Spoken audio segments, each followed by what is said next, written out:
Good morning. Happy Easter 2012.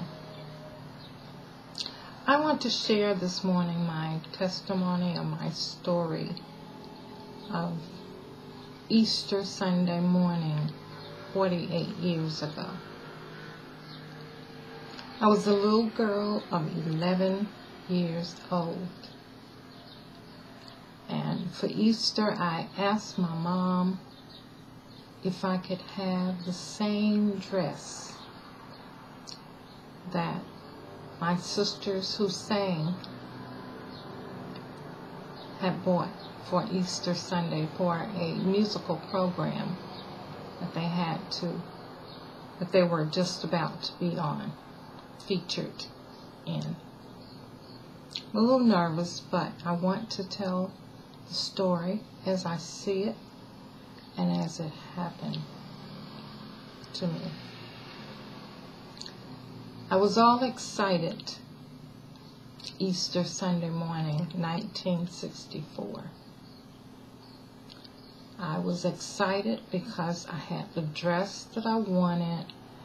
I had the shoes to make me look like my other four sisters who sang. And I was very glad that Sunday school was just around the corner.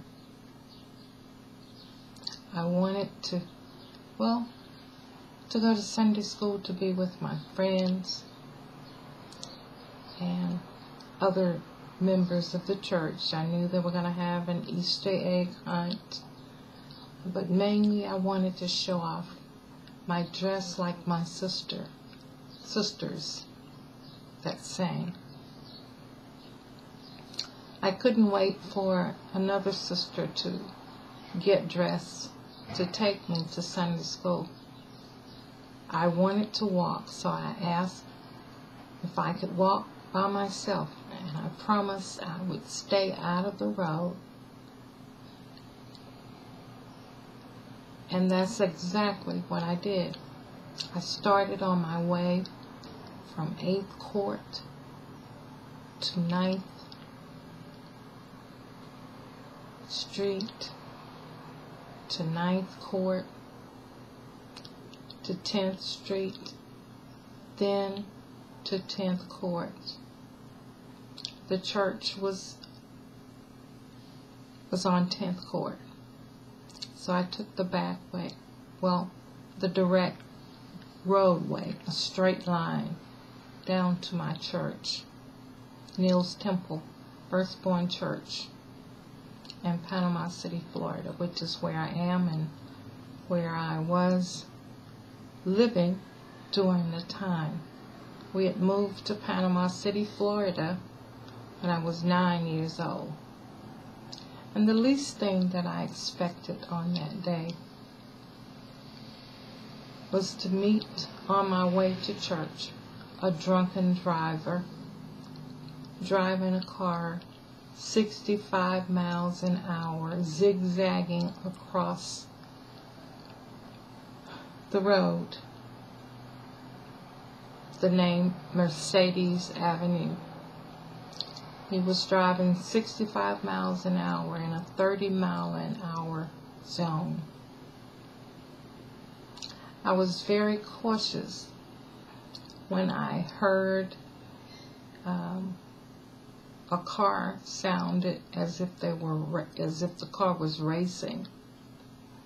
And I moved further over off the street onto the side of the road as far back as I thought I could get, but still head on. The car was coming from the north, and I was going toward the northwest. As I got to the corner of 9th Street, not being able to go back any further, it was a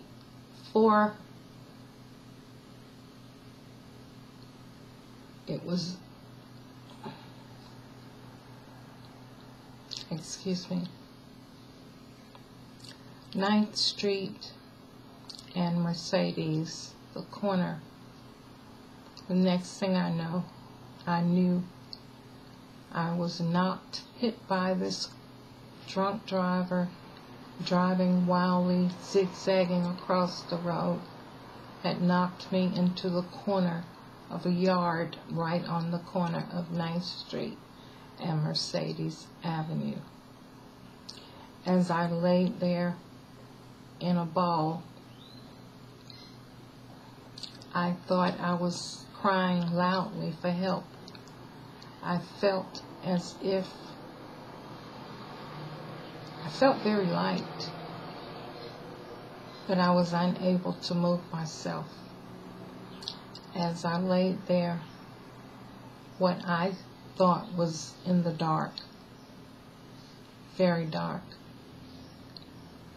I moved my head from one side to another, and there it was.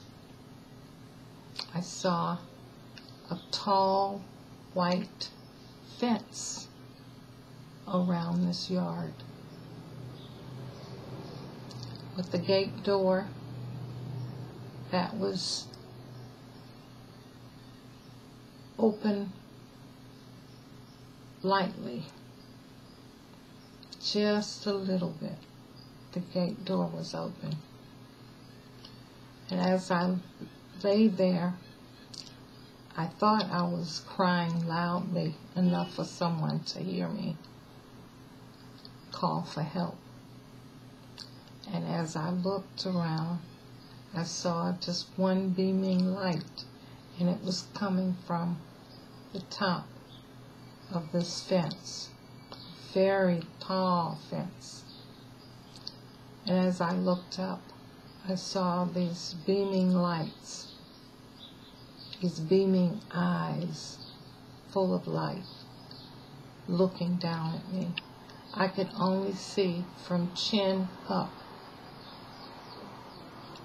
and it appeared to me that whomever this person was very tall, and eyes were very bright, and the person had a smile, a big, beautiful smile that didn't end. I thought, well, I'm sure they'll help me if they know that I'm hurt. And I cried, help, help, help. And the person didn't move, just continued to shine the beaming bright light eyes on me, and the smile that never ended. So I tried crawling, pushing myself or pulling myself, and I said within my mind, I thought, if I can just get to the gate door, maybe I can pull it open far enough that this person will come to the door and meet me, trying to get in for help. And as I moved closer and closer to this white fence door, this gate door,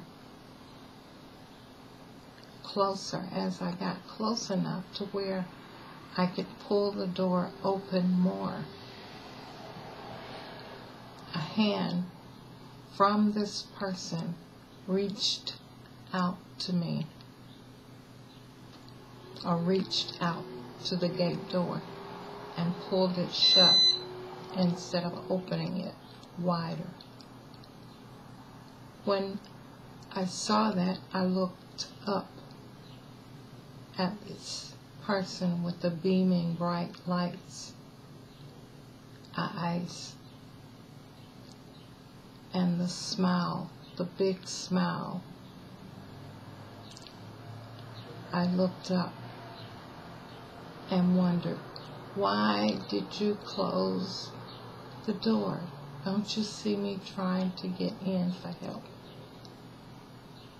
And he looked down and uttered words, "It's not time for you yet."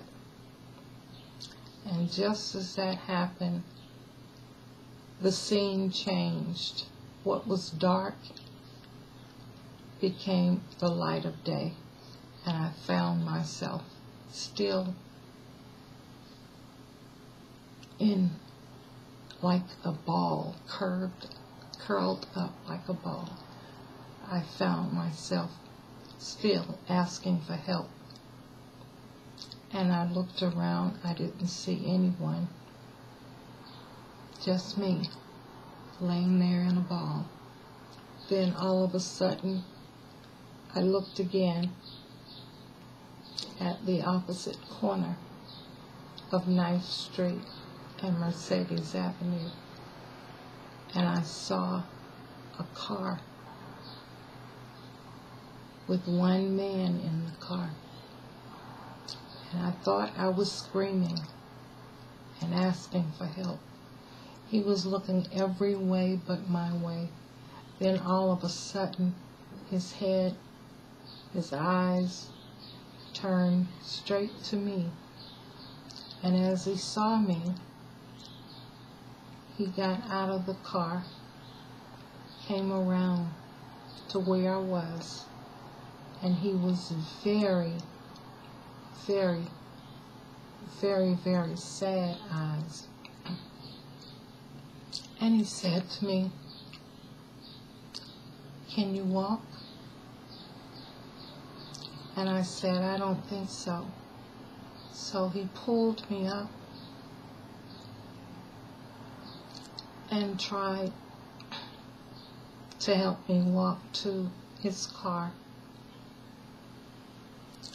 And I didn't know that was the worst thing a person could do, was to pick someone up or to touch a person that had just been hit by a car or a very strong object,